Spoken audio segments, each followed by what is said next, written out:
सुप्रभातम बच्चों, कैसे हो आप सब? आप सब अच्छे होंगे, यही मैं उम्मीद करती हूँ। और आओ बच्चों, हम संस्कृत में आगे बढ़ के आज अपना एक नया पाठ शुरू करेंगे, जिसका कि शीर्षक है सिद्धि मंत्र। इंग्लिश में इसे बोलेंगे वर्क इज की टू सक्सेस। नंबर है इस पाठ का बच्चों 2। तो इस 2 नंबर के पाठ को हम अब शुरू करते हैं बच्चों। प्रस्तुत पाठ के माध्यम से लेखक ने परिश्रम को ही सफलता का मूल मंत्र बताया है। देखो, यहाँ पर हम एक कथा पढ़ेंगे। पहले मैं आपको संस्कृत में ये सुनाती हूँ। हरिदासः रामनगरे निवसति। सः नित्यं ब्रह्मे मुहूर्ते उत्थाय नित्यकर्माणि करोति, नारायणं स्मरति, ततः परं पशुभ्यः घासं ददाति। हरिदास एक इंसान, ये जो है हरिदास, ये रामनगर नाम के एक नगर में रहता है। यह नित्य ब्रह्म मुहूर्त में उठ जाता है, मतलब जाग जाता है बच्चों, और नित्य कर्म से निवृत्त हो जाता है। नित्य कर्म आदि करके उसके बाद ये क्या करता है? नारायण का स्मरण करता है, मतलब भगवान को याद करता है। ततः परं पशुभ्यं घासं ददाति, और उसके बाद ये पशु यानी जैसे गाय और भैंस, ये सब जो इसके बाहर बंधे हुए होते हैं, उनको ये घास भी डालता है। अनन्तरं पुत्रेण सह क्षेत्राणि गच्छति। तत्र सः कठिनं श्रमं करोति। तस्य श्रमेण निरीक्षणेन च कृषौ प्रभूतम् अन्नम् उत्पद्यते। तस्य पशवः हृष्टपुष्टांगाः सन्ति, गृहं च धन-धान्यादि पूर्णम् अस्ति। अब देखो, मैं आपको इसे हिंदी में भी समझा के बताती हूँ बच्चों। हरिदास जो है वो पशुओं को घास भी दे देता है, जैसे मैंने बताया सुबह। उसके बाद पुत्र के साथ वह खेतों पर जाता है, वहां पर कठिन परिश्रम करता है। उसके परिश्रम और देखभाल से खेती में पर्याप्त अन्न उगता है। उसके पशु हृष्ट पुष्ट हैं और घर धन धान्य से उसका घर भरा हुआ है। अत्रैव ग्रामे पैतृक धनेन धनवान धनपतरायः निवसति। तस्य सकलं कार्य सेवकाः सम्पादयन्ति। सेवकानाम् उपेक्षया तस्य पशवः दुर्बलाः। क्षेत्रेषु च बीजमात्रमपि अन्नं नोत्पद्यते। क्रमशः तस्य पैतृकं धनं समाप्तम् अभवत्। तस्य जीवनम् अभावग्रस्तं जातम्।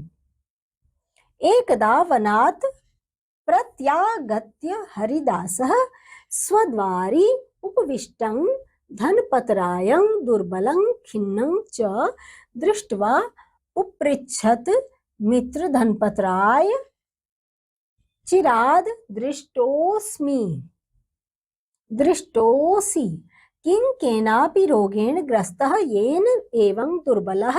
धनपतरायः प्रसन्नवदनं तम् अवदत्, मित्र, नाहं रुग्णः परं क्षीण विभवः इदानीम् अन्य इव संजातः। इदमेव चिन्तयामि, केनोपायेन मंत्रेण तंत्रेण वा संपन्नः भवेयम्। हरिदासः तस्य दारिद्र्यस्य कारणं तस्यैव अकर्मण्यता इति विचार्य एवं अकथयत्, मित्र, पूर्व केनापि दयालुना साधुना मह्यम् एकः सम्पत्तिकारकः मंत्रः दत्तः। यदि भवान् अपि तं मंत्रम् इच्छति तर्हि तेन उपदिष्टम् अनुष्ठानम् आचरतु। मित्र, शीघ्रं कथय तदनुष्ठानं येनाहं पुनः संपन्नः भवेयम्। हरिदासः अवदत्, मित्र, नित्यं सूर्योदयात् पूर्वम् उच्चिष्ट उत्तिष्ठ स्वपशूनां च उपचर्या स्वयमेव कुरु प्रतिदिनं च क्षेत्रेषु कर्मकाराणां कार्याणि निरीक्षस्व अनेन तव अनुष्ठानेन प्रसन्नः सः महात्मा वर्षान्ते अवश्यं तुभ्यं सिद्धिमन्त्रं दास्यति इति। विपन्नः धनपतरायः संपत्तिम् अभिलषन् वर्षम् एकं यथोक्तम् अनुष्ठानम् अकरोत्। नित्यं प्रातः जागरणेन तस्य स्वास्थ्यम् अवर्धत। तेन नियमेन पोषिताः पशवः स्वस्थाः सबलाः च जाताः। गावः महिष्यः च प्रचुरं दुग्धम् अयच्छन्। तदानीं तस्य कर्मकराः अपि कृषिकार्ये सन्नद्धाः अभवन्। अतः तस्मिन् वर्षे तस्य क्षेत्रेषु प्रभूतम् अन्नम् उत्पन्नं गृहं धनधान्यपूर्ण जातम्। एकस्मिन् दिने प्रातः हरिदासः क्षेत्राणि गच्छन् दुग्धपरिपूर्ण पात्रं हस्ते दधानं प्रसन्नमुखं धनपतरायम् अवलोक्य अवदत्, अपि कुशलं ते वर्धते किं तव अनुष्ठानं? किं तं महात्मानं मंत्रार्थम् उपगच्छाव? धनपतरायः प्रत्यवदत्, मित्र, वर्षपर्यन्तं श्रमं कृत्वा मया इदं सम्यग् ज्ञातं यत् कर्म एव सः सिद्धिमन्त्रः। बच्चों, तस्यैव अनुष्ठानेन मनुष्यः सर्वम् अभीष्टं फलं लभते। तस्यैव अनुष्ठानस्य प्रभावेण सम्प्रति अहं पुनः सुखं समृद्धिं च अनुभवामि। तत् श्रुत्वा प्रहृष्टः सन्तुष्टः च हरिदासः यथास्थानम् अगच्छत्। तो बच्चों, आपने ये देखा कि हमने अभी जो ये कथा सुनी हरिदास के बारे में, इसी को अब मैं आपको इसका हिंदी अनुवाद भी बताऊंगी ताकि आपको ये कहानी जो है वो अच्छी तरह से समझ में आ जाए। इसी गांव में एक पैतृक धन से धनवान धनपत राय भी रहा करता था। उसका जो धन धान्य था उसका सारा काम नौकर ही किया करते थे, और वो जो धनपत राय था वो नौकरों की उपेक्षा से उसके पशु धनपत राय जो था उसके जो नौकर थे वो उसके जो वो थे मवेशी थे उसके, उनको उपेक्षा करते थे। नौकर तो ऐसे ही करते हैं, दुर्बल, और खेतों में बीज के बराबर भी अनाज उत्पन्न नहीं होता था उसके। क्यों? क्योंकि जो उसके नौकर चाकर थे वो लोग क्या करते थे, उसके जो मवेशी थे यानी कि पशु जो थे उसको वो उपेक्षित रखते थे। समय पर उसको भोजन नहीं मिलता था उन पशुओं को, और पानी वगैरह सब चीजों का कोई ख्याल ही नहीं रखता था।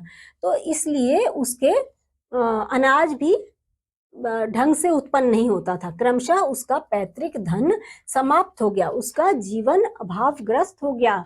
किसका बच्चों? जो उसका एक दोस्त था, किसका? हरिदास का। उसके बारे में बताया जा रहा है। अब एक बार क्या हुआ बच्चों कि एक बार जंगल से लौटे हरिदास ने अपने दरवाजे पर बैठे दुर्बल और उदास धनपत राय को देखकर पूछा, मित्र धनपत राय, बहुत समय बाद दिखाई दिए हो, क्या बात है? किसी बीमारी से ग्रस्त हो जिससे इतने कमजोर हो गए हो? ऐसा बच्चों किसने पूछा? हरिदास ने पूछा अपने मित्र धनपत राय से। तो धनपत राय मुस्कुराकर उससे बोला, मित्र, मैं बीमार नहीं हूँ, परंतु संपत्ति नष्ट हो गई है इसलिए ऐसा हो गया हूँ।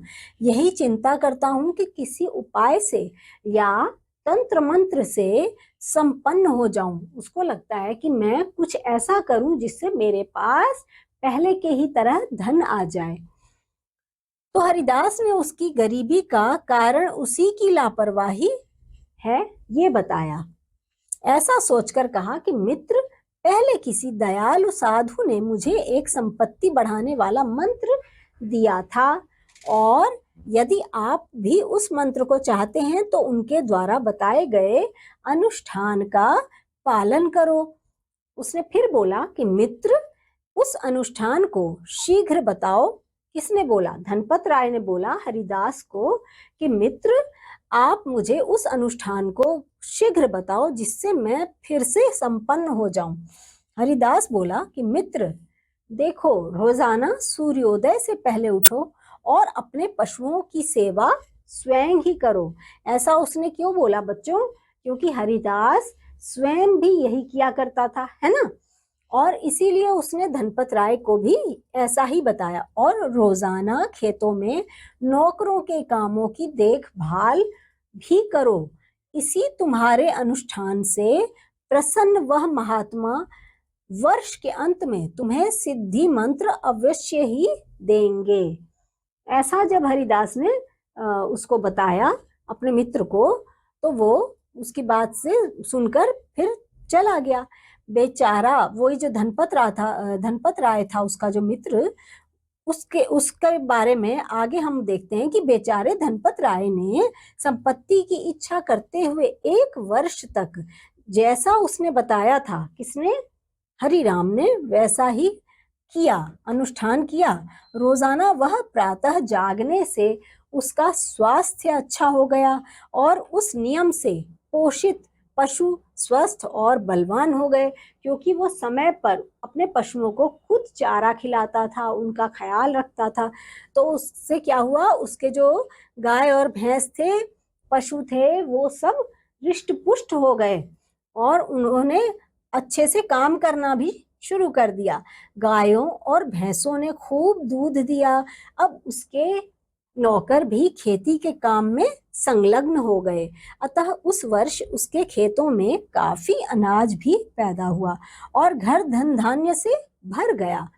एक दिन प्रातः क्या हुआ बच्चों कि हरिदास ने खेतों पर जाते समय दूध से भरे बर्तन को हाथ में लिए प्रसन्न धनपत राय को देखकर कहा, उसने कहा कि तुम कुशल से हो? क्या तुम्हारा अनुष्ठान हो रहा है?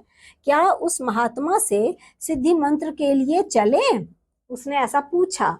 तो उस पे धनपत राय जो था, जो उसका मित्र था, उसने उत्तर दिया, मित्र, पूरे साल परिश्रम करके मेरे द्वारा यह अच्छी तरह जान लिया है मैंने कि कर्म ही वह सिद्धि मंत्र है।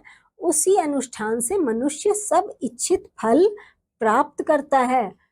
उसने क्या कहा बच्चों? उसने कहा कि अब मैं पूरे साल भर जैसा उस मित्र ने उसको बताया था, हरिराम ने, उसने वैसा ही किया।